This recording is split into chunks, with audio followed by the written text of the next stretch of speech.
What's up? What's up? What's up? If you're new to the Lions Den, welcome, welcome, welcome. If you're not new, then you already know what's going on here. What's going on? We getting bigger and better, bigger and bigger. We getting better and better, and we are shitting, and I mean shitting turds on any and everybody who said we aren't who we are. Who is the we? I'm Mason Jyree, and if you're here now, you are a part of my Lions Den. Give me 1 second, Lions.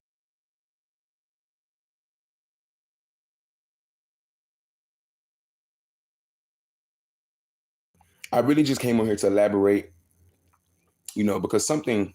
Let me say this: it's not traumatic. Something happened last night, within me spiritually, I feel like, and it happened after I came on here and I had, shot episode 5 of my live series. And I talked about the things that I endured as a child, and literally after I went off live, I was crying for about, I know at least an hour and a half. I was crying for a long time, you know what I mean? Um,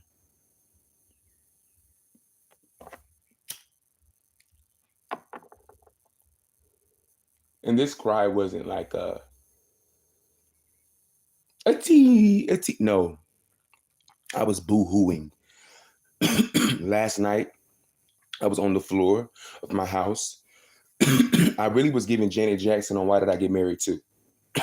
I have had enough. I'm fed up. I'm tired of being walked over. It's not that I'm walked over anymore, but it's like I cannot help but acknowledge what I've been through in life. I can't help but to acknowledge it, if I'm being honest with you. You know, I'm waiting for more people to get on the live, if I'm being honest. But last night I just couldn't hold it in anymore. I couldn't hold it in anymore. I couldn't hold in the pain I feel for my past. I couldn't hold in the fact that I never was protected in life. I couldn't hold in the fact that I was always just different, and the people around me tried to stop that. I couldn't, I couldn't help that. But last night, every emotion came up. Every emotion, from like me being touched on as a child to things that happened in my early teenage years, like everything came up. I was laying on this floor and I was like, I gotta go talk about this. Like, I'm not like, because last night really showed me that with everything that I've been through in life, the fact that I'm not out here, I'm not a murderer, the fact that I'm not batshit crazy, the fact that I'm not mean spirited, with everything that I've been through in life, I don't look like it. I don't look like it. And the fact that I'm not that is crazy. It's crazy because anybody else, the natural human response in what I've endured would be to go batshit crazy. And I'm not gonna lie, last night I wasn't here. I was, crying. And I'm gonna tell you, I was crying. I was sobbing. Like I was literally. I know my neighbors were like, I'm pretty sure it sounded like somebody had died because I was in here like boo-hooing. And I don't cry, but it's like I literally was crying for everything. I've had to be so strong in my life, you know what I mean? And it's like I don't really even like crying because it's like, okay, I gotta dry my tears up, because I don't have anybody to pat me on my back. I don't have anybody to hold me and be like, it's gonna be okay. So it's like, to prevent all of that, I'm just so used to like holding everything in. But last night I just could not do it anymore. So I started just like breaking shit. I started just breaking shit, breaking. I literally, like I said earlier in the live, I felt like Janet Jackson on Why Did I Get Married Too. I was hysterical.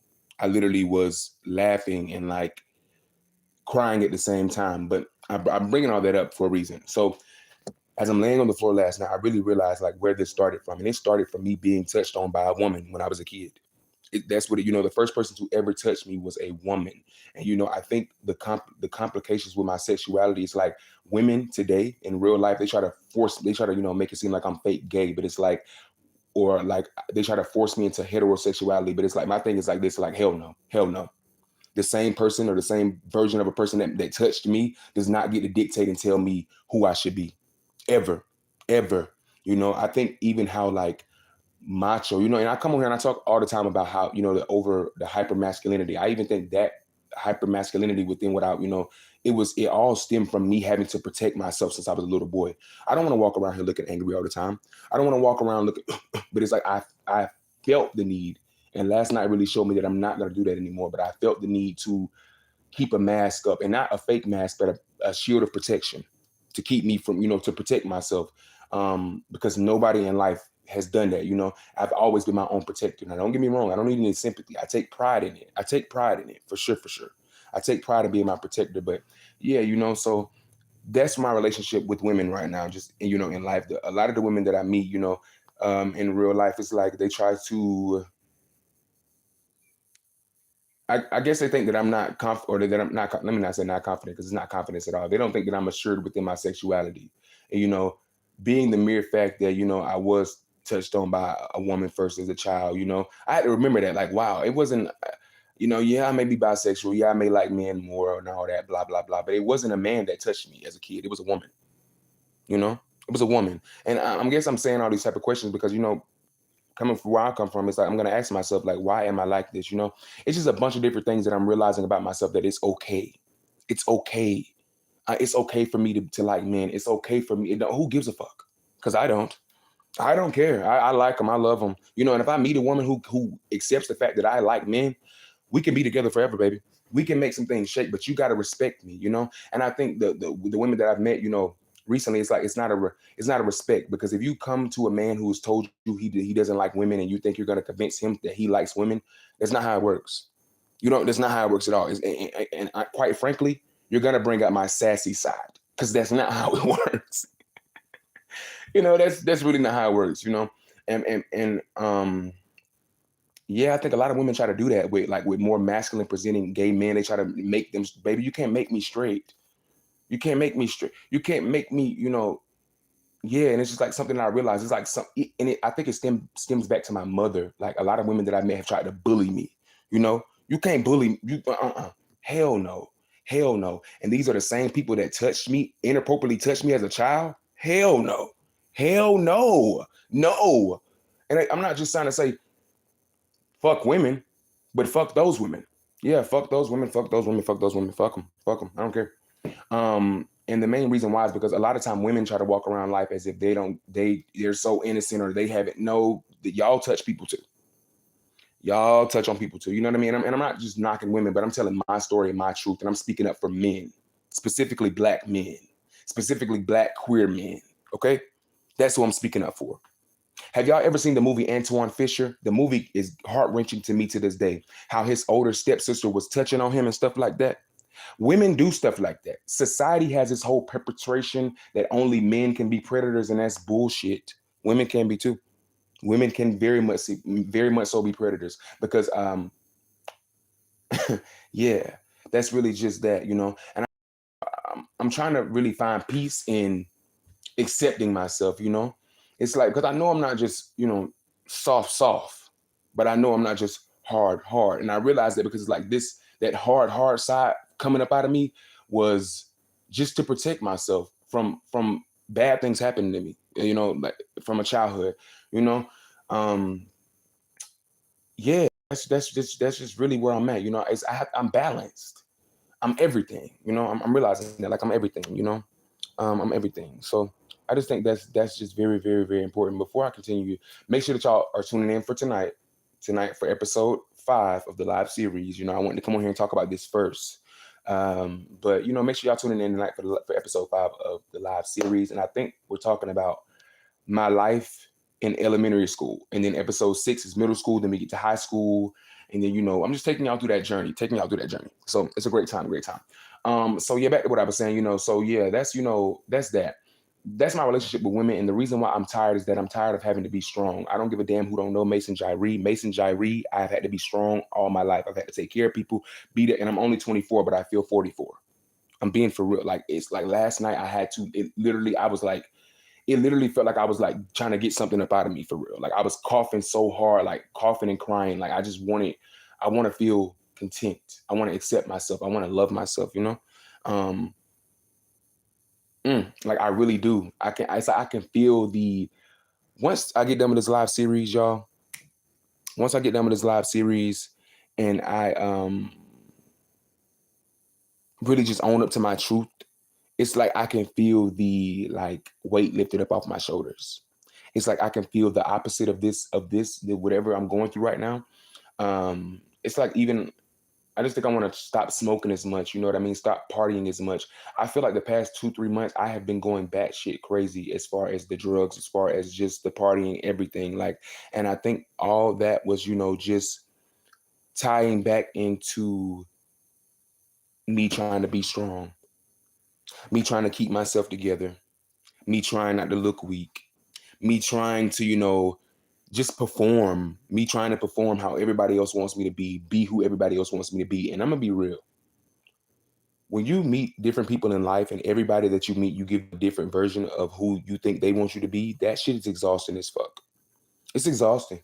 And I mean, I let that go a while ago, but it's like, you're never really done healing, and it's like, if I had a camera, like, if I want to make light comedy out of it, if I'm being honest, if I want to make light comedy out of it, last night made for good biopic material, you know. Last night made for good biopic material, meaning great character development. The way I was sprawled out on the floor, the way I'm telling you, I was down bad. I was down bad last night, but it's like, one thing about me, I forget that I have a sweet heart.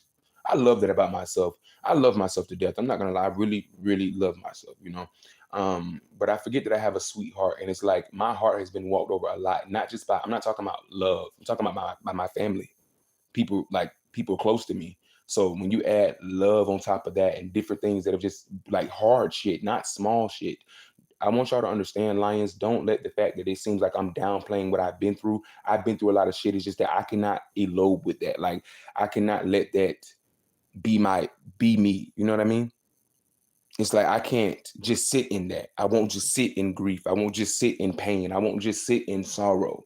I won't just sit in bad feelings. I always bring myself up out of that. And I always will bring myself up out of sadness. Last night I really feel like I healed myself, but throughout that healing, I had an epiphany. I think that it's like, I got to stop trying to put on for women. Like, I'm a gay man. Girl, you don't like, I mean, what? Like, what about it? Like, you know, it's, I got to stop trying to put on for women, and really realize, if I want to break it down, a woman was the first person that touched me. So it's like, why am I still trying to put on for them? And it's like, it's just too complex. It's too weird. And I'm not doing it anymore. I'm tired of meeting women who think you can't make anybody straight. Nobody can be made straight. Okay. You know, you can't. And another thing I want to say, women, women, stop trying to make men feel bad for their sexuality. Okay. Stop trying to make men feel bad for them liking the same gender, bitch. I'm sick of you hoes with that. Excuse me, but I'm sick of you hoes with that. I'm for real. I'm so serious. Like, I'm sick of y'all with that. Yeah, yes, it has to be some equal playing field here, because see, women get the opportunity to be sexually fluid. They can eat a little cooch, lick a little poo, and it's all just friendly and fun. But when it comes down to men expressing themselves, whether it's fashion, even if the man is straight, he can't even express himself because of how women do us. You know, everything is gay. Everything is this. I think some women want men to be dumb. If I'm being honest, that's just my observation. What I realized, I think some women want men to be dumb and be like just a yes man. But that's really where I'm at. I think that's really where I'm at with life. Women have got to stop doing that, and I have got to start accepting myself for who I am and stop letting people, because they think, oh, he looks good, he should be straight, there's no way he's gay, make them think that they can have any control over that, because that's not how it works at all. And I want every man to know that you don't have to fake straight. Okay, even if you are straight, be straight, hell. But if you're you and you're a little bit curvy, it's okay. It's okay. It's nothing wrong with that. I swear to God, there's nothing wrong with that. And I even had to tell myself that. I thought I was comfortable with my sexuality until last night really showed me, I do sometimes I give off straight a little bit. And it's like, I'm not straight. But why am I doing that? I think it just comes from, the systematic oppression that you go through as a young Black queer man in the South. We are forced to be hard. We cannot be soft. But like, it's just a thing. We're forced to be hard. And when you do that, when you live your life forcing yourself to be tough, it creates mental disorders. It makes your mind a little wonky. It makes you, who am I? Who do the people want me to be? And all those different type of things that I have just really conquered. I've conquered them because I know who I am. And, me being who I am is who the people want me to be. And that is the truth. So yeah, that's really where I am with it. It's like, I'm accepting myself. And I think, if I'm being honest with you, me accepting that will bring in the love that I want. It will bring in the guys that I want for real. I think me trying to hold this block up, oh, I don't want to seem gay when I know I am, is I'm comfortable with it, but it's pushing the people away from me who could be coming to me. You know what I mean? So it's like, yeah, it's okay to be a little soft. I ain't too soft now. I don't like being too soft, but I'm a little soft, and there's nothing wrong with that. I love that. So that's what this pre-episode was about. Make sure that y'all are tuning in tonight at 10 p.m. 10 p.m. We're going live with episode 5. We're talking about my elementary school years and just everything like that. Listen, it's your boy Mason Jyree, and if you're new to the Lions Den, welcome, welcome, welcome. If you are not new, then you already know what's going on here. And what's going on? We're getting bigger and bigger. We're getting better and better, and we are shitting, and I mean shitting turds on anybody and everybody who said we aren't who we are. Don't forget to keep streaming bigger. Don't forget to keep streaming Ain't No Lover Boy FR. My 3rd single is on the way. Listen, you're never gonna meet anybody that keeps it just real like me. I love y'all. Avant toi.